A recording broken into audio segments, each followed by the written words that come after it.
Okay, let's try this again. This video is about playing a Glasswalker in a Werewolf the Apocalypse LARP. Okay, first video I did. Of course I screwed up and there was no sound. I'm not very Glasswalker-y. A Glasswalker wouldn't have screwed that up. Unless, of course, their name was Shipwreck, because he's kind of a doofus. That one's for you, Jonathan. Okay, so you're making a Glasswalker. The concept's probably going to be the most important thing you can do. Were you a tech weenie kid? Were you a nerd, a deviant? What was it? That's going to determine everything else you have. Now, attributes, tempers, they all kind of come. Gifts, your gifts are going to be obvious. Backgrounds are going to be essential. And your abilities. The abilities reflect what you did as a kid, what you were trained in, and so on. In an urban environment, you're going to have a few abilities that you developed. Backgrounds are key, though. Do you have money? Do you have a place to live, resources, and so on? Do you have pull with the world? It all depends. Glasswalkers are one of the few tribes that actually come in with identities, because most of the other tribes, you get kidnapped as a kid. When your kinfetch goes to the nearest tribal guru, they snatch you up and pretty much you end up on the side of a milk carton. Therefore, you have to build a new identity 9 times out of 10, or you have to find a way to explain exactly why you were snatched up by these swamp people, or whatever they may have been. Glasswalkers don't always have to go through that. So, let's get into some of the details. Okay, so you're going to put your backgrounds on there and so on. What does it mean to play a Glasswalker, though? First off, you're a city tribe. Playing in a rural environment, it's a negative for you. You can't live without your Wi-Fi very well. You like your comforts. The Chronicle I runs in the middle of a freaking swamp. Glasswalkers don't usually adapt well to that. Now, granted, there are some shelters out there that can be converted to little pseudo Glasswalker oases. Will they do it? We'll see. One of the key things you got to understand is the spirit you're dealing with. Your tribal totem is cockroach. Now, the Glasswalkers have been called other things in the past. The Warders of Man, the Iron Riders. They're all about adapting, and that's what cockroach is about. There are dozens and dozens and dozens, probably hundreds of breeds of cockroaches out there. They've been around forever. They probably ruled the earth at one point.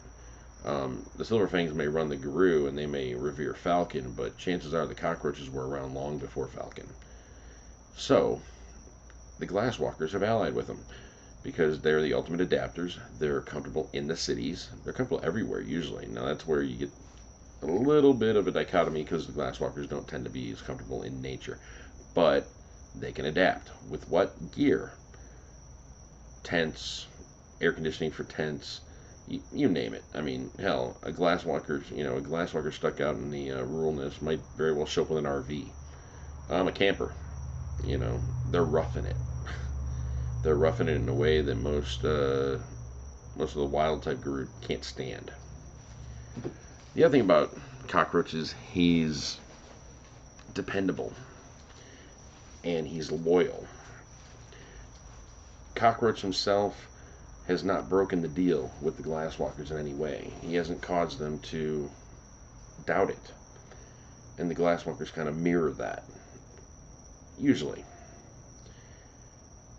A lot of Glasswalkers, though, view it as what it is. It's a business arrangement. It's a partnership. And right now, it benefits both sides. The Glasswalkers get what they need out of Cockroach, and Cockroach gets what it needs out of the Glasswalkers. And a lot of the spirits that are reflected around that are allied with Cockroach, it's kind of the same thing. They're like little mini business arrangements. So you're playing a Glasswalker, and eventually you're going to join one of the camps. And the camps kind of dictate what the political policies of the tribe are. Used to be that the wise guys were in charge. Now it's the wise guys version 2.0. They're not doing well. Back in the day, they were the mobsters. They were all about the technology of weapons, and guns and so on, and they ruled through intimidation in the cities and so on. Doesn't work so well nowadays, especially with information tech out there, and you can be found fairly easily. So, they've fallen out of the leadership role. And the random interrupts have jockeyed in that position. Why? Because they jumped on the technology bandwagon. They were all about the new cutting wave innovations, and they're into everything. And as such, they have gained dominance of the tribe. Now, that's not leadership per se, like a Silverfang would do if it was considered royalty or an alpha type position. They've gained dominance, which makes them a lot harder to get out of that position. Another camp would actually have to outdo them rather than challenge them. If it was all about challenging, well, the wise guys or one of the other camps I'll mention in a few minutes, they would be the ones who would probably take over because they're meaner. Okay. You also got the corporate wolves out there. They're all about the money. Show me the money. It's all about the Benjamins, baby. Anywhere there's money to be made, they're at. A lot of them have moved into the entertainment industry. They're all about money. They're all about power. Those are the three main camps you're going to deal with. You're also going to see Dice Ultima. Most metagamers will flock to Dice Ultima because they are the militant arm of the Glasswalkers. They believe in victory through superior firepower. You're going to see them with the big weapons. You'll see a guy carrying a Gatling gun with this seemingly unending ammo coming out of a little wee backpack because it's a fetish. Dice Ultima tends to be allied with Clashing Boom Boom. I think it's the most overrated totem there is. It's all about combat. As such, with metagamers involved, we were part of an organization at one point, and Dice Ultima and Clashing Boom Boom, the name of the totem, have fallen on kind of hard times because they got a very bad rap. You've also got a couple others. Okay, you've got the corporate wolves, which are like a dirty little secret. Not the corporate wolves, what am I saying? Cyber dogs. My mistake. Like I said, I'm not very Glasswalkery.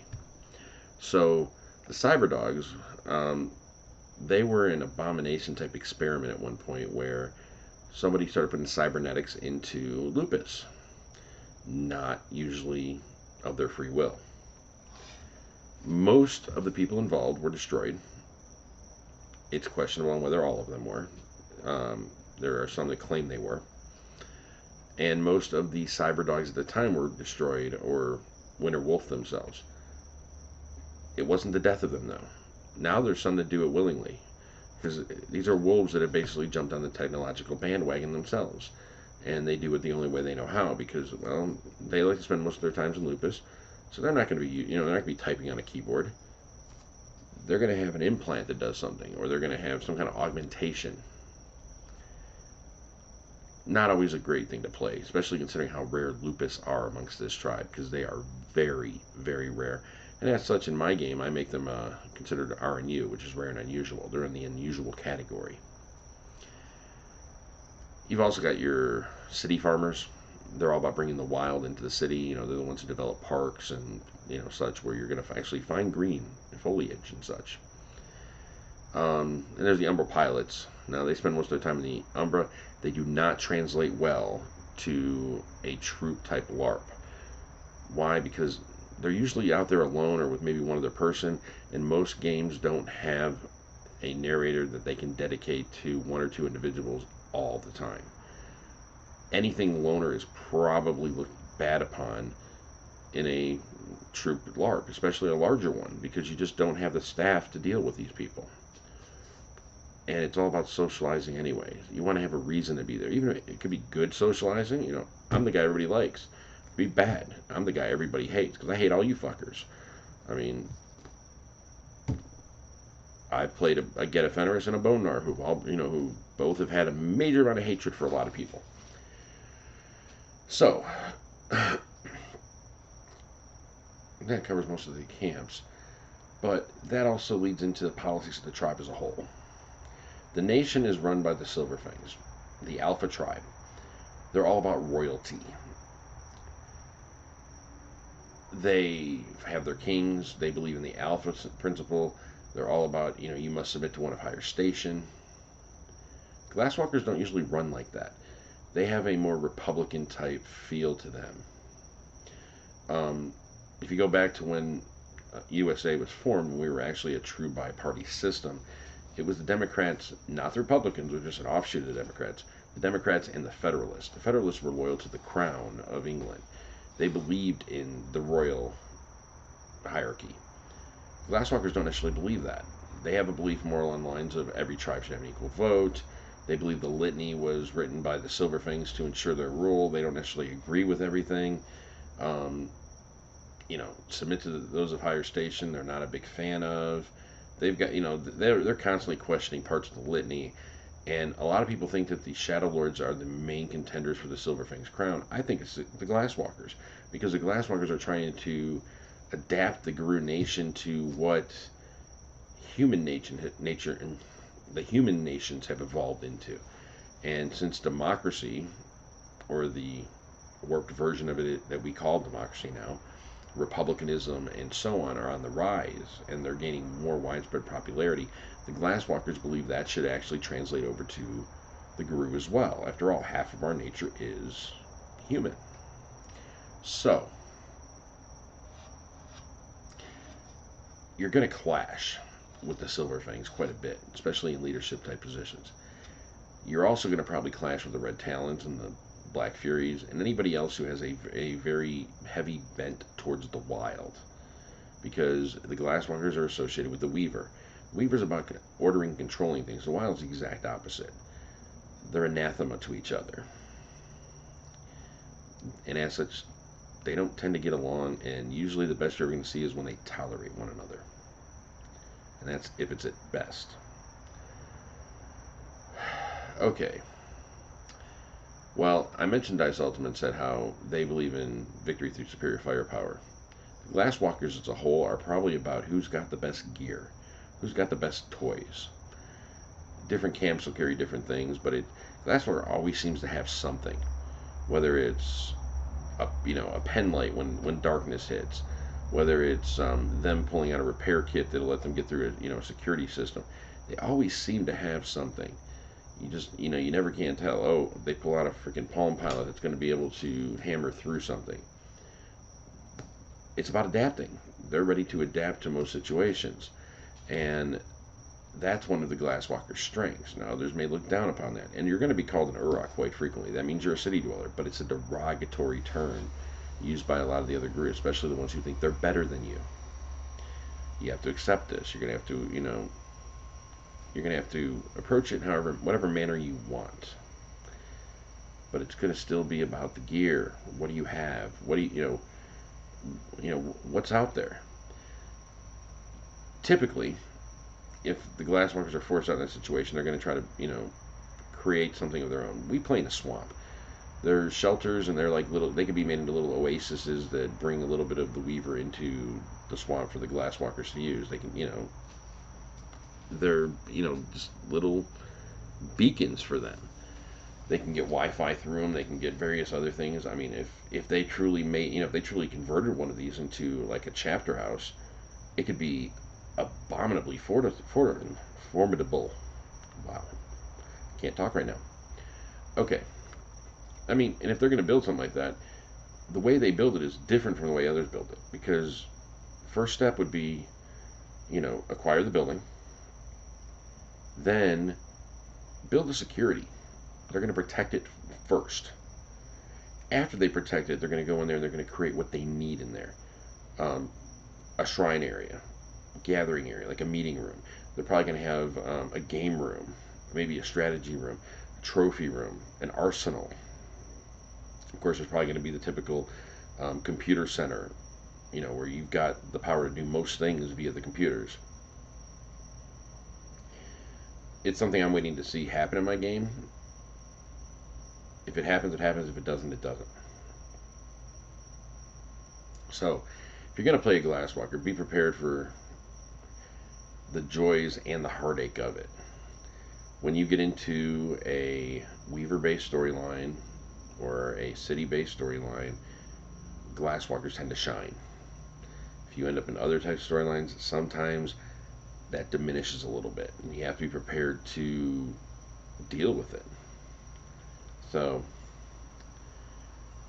that's about the best I can say at this point. A lot of times, you gotta look at their philosophies. They a lot of times look down on the Get Offenders because the Get Offenders believe you need to wade into battle, and pretty much bathe in the splatters of your enemy's blood, and that's the way to fight. Glasswalkers are more practical. They believe, okay, you can do that, but I'm going to pop their head with my sniper rifle at a quarter mile out. Doesn't put me in danger, and it gets it done just as well as it does for you big brutish get. That can lead to clashes as well. So you got to kind of look at how you're going to play them. It should be about practicality, efficiency, what's in it for me, that kind of crap. And you should always be looking to build up your power base.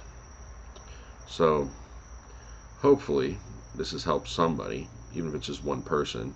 If so, this is a successful video. I, of course, didn't cover everything. I never do when I do the tribal videos, because that would take me an hour, 2 hours videos, and I'm not doing those.